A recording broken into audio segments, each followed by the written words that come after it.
Steven, huge congratulations. How are you feeling right now? Proud of everybody. It's been a long season, 11 months of really hard work, ups and downs along the journey, but we've always stayed calm, we've always stayed positive. We felt that we had a squad that was capable of getting out of this division, and thankfully we've done that.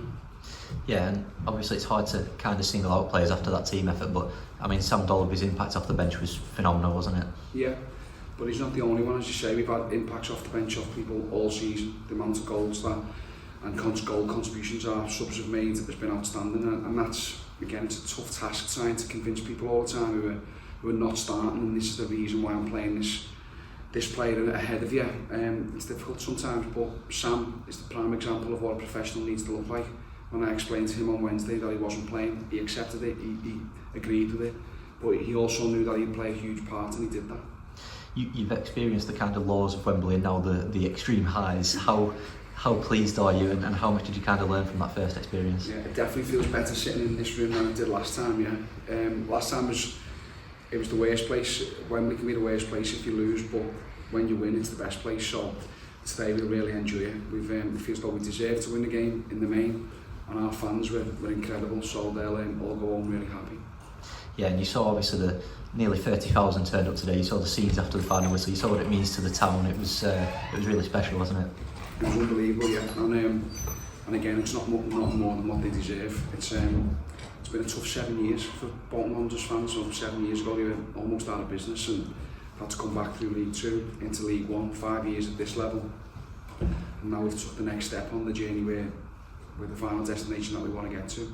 So yeah, we've had some tough days, but today is definitely a good one.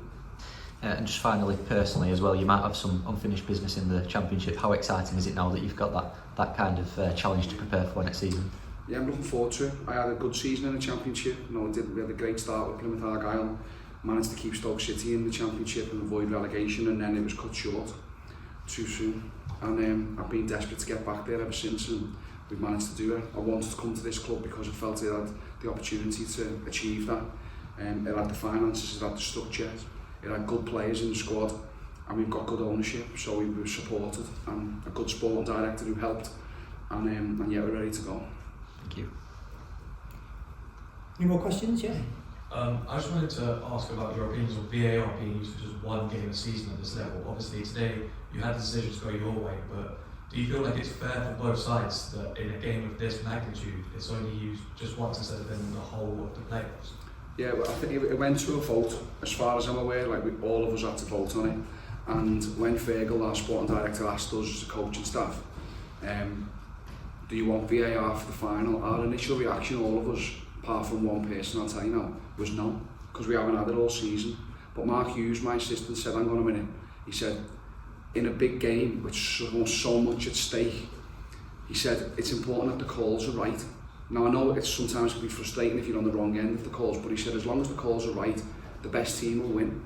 So fair play to him for saying that, because when I went away and thought about it overnight, I came back and said to Fergal, actually, yeah, if we have a vote, we're going to say yeah, because we've had so many occasions this year that we've had apologies from referees, like we got that call wrong, and I haven't seen any of the replays back from anything yet, but I'm guessing they were good calls, I don't know, but thankfully today it's gone for us, and obviously Stockport will be disappointed, but we're on the right side of it.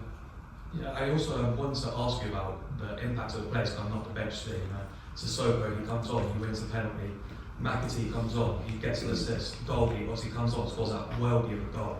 So how do you feel having that quality off the bench in a game like this? Yeah, it's a huge advantage for us, and I've had to say this to players all season. It's a squad game, and we've had such a good impact from lads off the bench throughout the campaign that we're confident that they could do it. Now the challenge is trying to keep all of them good players happy when they're not starting. Like, football players have got egos, and they all get agents and parents and partners who say you should be playing every week, so that's my job to try and keep everyone calm and on side. And but when you achieve a result like that and you get into the Championship, all that personal stuff is it's worth it. Yeah, no, finally, I just wanted to ask, obviously, now you finally got promotion. When does the planning for next season start, and making the squad as good as it could possibly be for next season in the Championship? Yeah, well, I'm going to enjoy a few days off for sure, take the wife and the kids away. Fergal and Jimmy, our head of recruitment, will be working hard. They've already started that.